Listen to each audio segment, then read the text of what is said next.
Jaribu la Mungu lina kibali. Ndio maana unaona wana wa Israeli wakati wamepata neema ya kutoka utumwani, lakini angalia Mungu alivyogeuza moyo wa Farao, akawafanyia kibali. Neno la Mungu linasema nao wakawa na kibali machoni kwa Misri. Wakapata zile favor, wakapata mavazi, wakapata vitu vyote vya thamani ambavyo walistahili kutoka navyo. Lakini baada ya hapo moyo wa Farao ukarudishwa ule ule ulio mgumu, hautaki kutembea na Mungu. Neno la Mungu linatuambia walipowafuatilia na wao wakajua kama wana neema kama ya wana wa Israeli. Walipogundua ya kuwa bahari ya Shamu imepigwa tu ile fimbo, maji yamegawanyika, njia imepatikana, wakapita wana wa Israeli. Lakini Biblia inatuambia wale malaika wakarudi nyuma kwa wana wa Israeli, wakawakinga.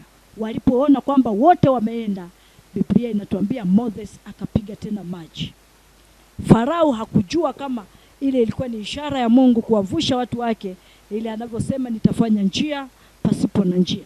Farao akajua na si njia imepatikana, acha tupite. Walipopita walikiona cha mtema kuni. Nini kilitokea? Wakadumbukizwa wote. Hiyo ndio ukuu wa Mungu. Na Mungu aliruhusu vile ili watu waje watukuze ukuu wa Mungu. Hakuna ukuu wa Mungu aliofanya Mungu kama ule wa bahari ya Shamu. Pale hakuna mtu ambaye anaweza kapinga matendo makuu ya Mungu, kwa sababu waliona kwa macho yao. Kwa hiyo tunaendelea na habari za majaribu. Ninaelezea jaribu ambalo Mungu anakuwa ameliruhusu kwa mteule ambaye Mungu anakusudi naye, au kwa ajili ya mlokole ambaye ameokoka, pengine ndio ameanza kukulia wokovu. Kuna jinsi Mungu anaanza kumjaribu. Mungu anaweza karuhusu hata vitu vyako vya thamani vikaanza kuharibiwa. Kwa nini? Anasema nalibomoa msingi wa kwanza, nikaruhusu msingi wa pili.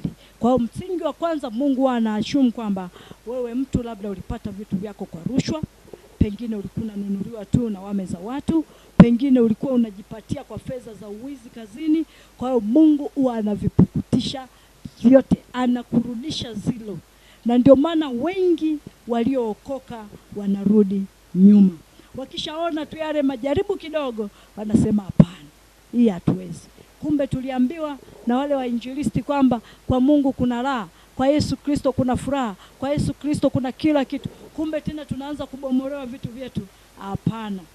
Usipokaa sawa hata kibali kitaondolewa kwanza. Mungu anakupima aone ulikuja kwa ajili ya vitu au ulikuja kumtafuta yeye anayeleta vitu.